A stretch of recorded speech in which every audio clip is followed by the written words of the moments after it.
to part 3 of the lecture, Introduction to Health Promotion. In part 3, I'm going to be talking about a few different approaches that OTs can use to do health promotion in practice. There are a range of different approaches to health promotion, and they're really well described in the Promoting Health textbook by Talbot and Verinder, which is referenced on the MSP LMS learning module prepared by Tracy Fortune. So I strongly recommend you have a look at that book, particularly to get some really good ideas about how you can use health promotion within your MSP projects. So one approach that's been identified again in Tracy Fortune's notes is the Ottawa Charter of Health Promotion.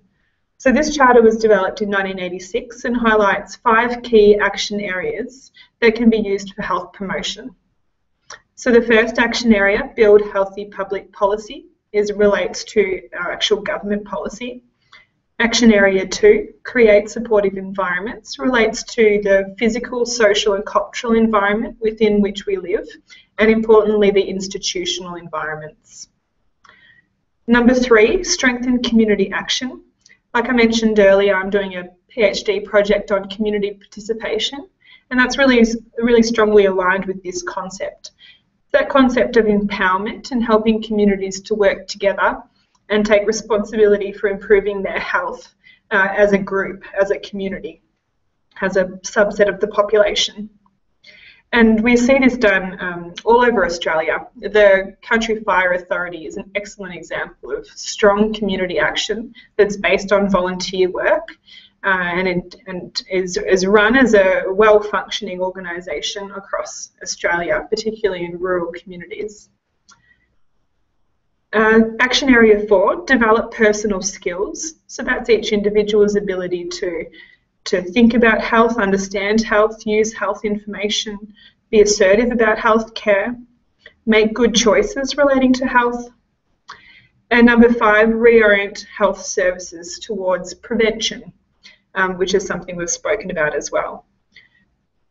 So in my role at a community health centre, when we worked with different health promotion projects, we would align that project with at least one of these action areas, and one of the outcomes of the project would be to make an improvement on the action area of the Ottawa Charter.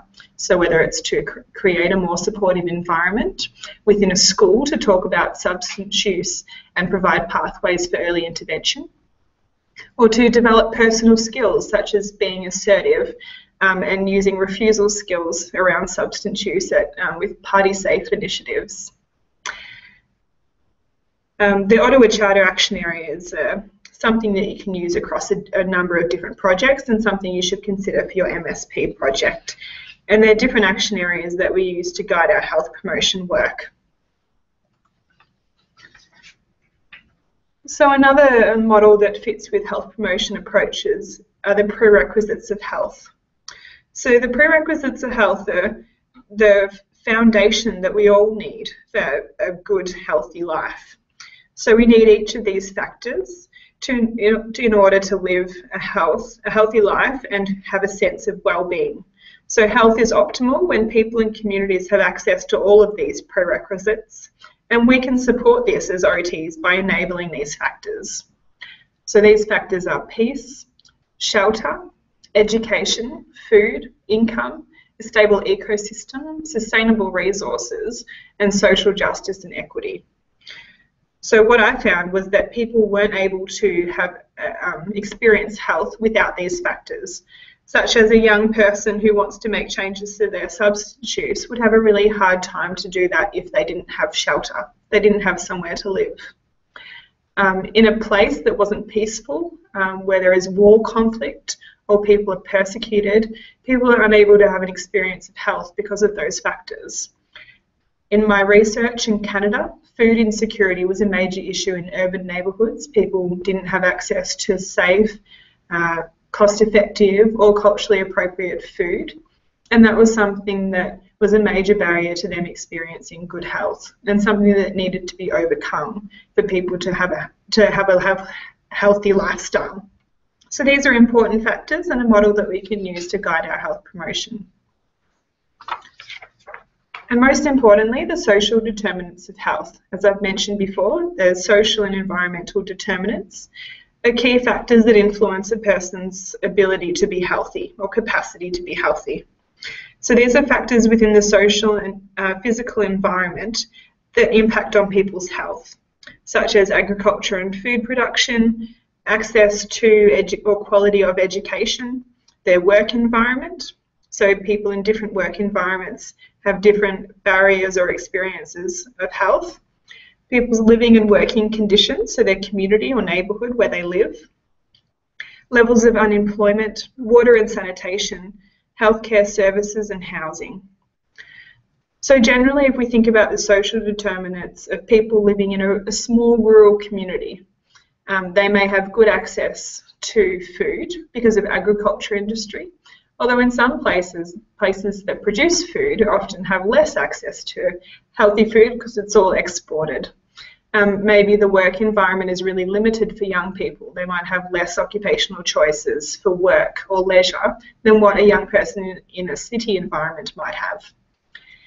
There might be relatively low rates of unemployment. Maybe that gives people confidence.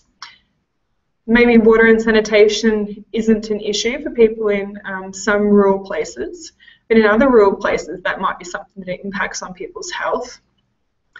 Access to healthcare services is a major issue for people in rural places. Travel to a specialist might take 2 hours drive, $50, $60 worth of petrol, a day off work for them and a carer. So that it impacts on their ability to access the healthcare service, different to someone living in an urban place. So this model highlights the dynamic interaction of different factors, social and environmental factors, that impact on a person's experience of health. I've listed a link to Wilkinson and Marmot's social determinants of health, so the description of these factors on the website, and I highly recommend you access that article and read in detail about these different factors.